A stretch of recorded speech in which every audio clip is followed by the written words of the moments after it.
Ngayon, anong tanong mo, kapatid? Di ba mas maganda kung magkaroon na lang po ng kanya-kanyang respeto sa paniniwala? Respeto? Apo. Ay, masamang respetuhin yung mali. Masama yun. Pag walang kokontra sa mali, lahat ng tao maniniwala sa mali.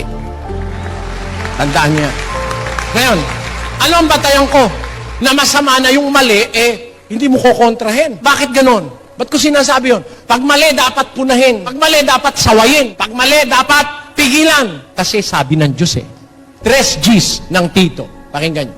Ang taong may maling pananampalataya, pagkatapos ng una at ikalawang pagsaway, ay itakwil mo. Pinapasaway ba yung mali?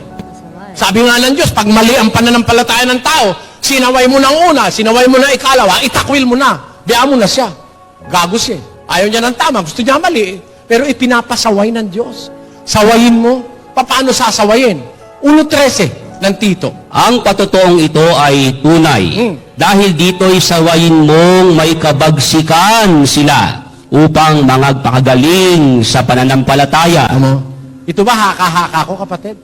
Gusto ng Diyos ito Pag mali ang pananampalataya, sawayin mo may kabagsikan sila upang magpakagaling sa pananampalataya. Gusto mong gumaling ang tao? Pag mali, sawayin mo.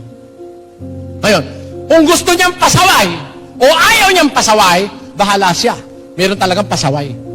Pero tungkulin mo kung mangangaral ka na sumaway.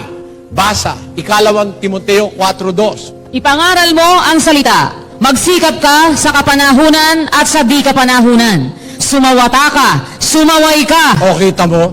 Utos ng Diyos sa mangangaral yan. Sumawata ka, sumaway ka. O, pag sumasaway ba, mali? Ba't hindi na lang natin igalang ang pananampalataya ng isa't isa? Kung mali, ba't ko igagalang? Ibig mo sabihin, ang paniniwala mo, si Kristo, tao. Ha? Tapos sabihin ko, ginagalang ko yan, amen. Ganun ba? Pag sinabi mo si Kristo, tao, sisigaw ako. Hindi tao si Kristo, kundi nagkatawang tao.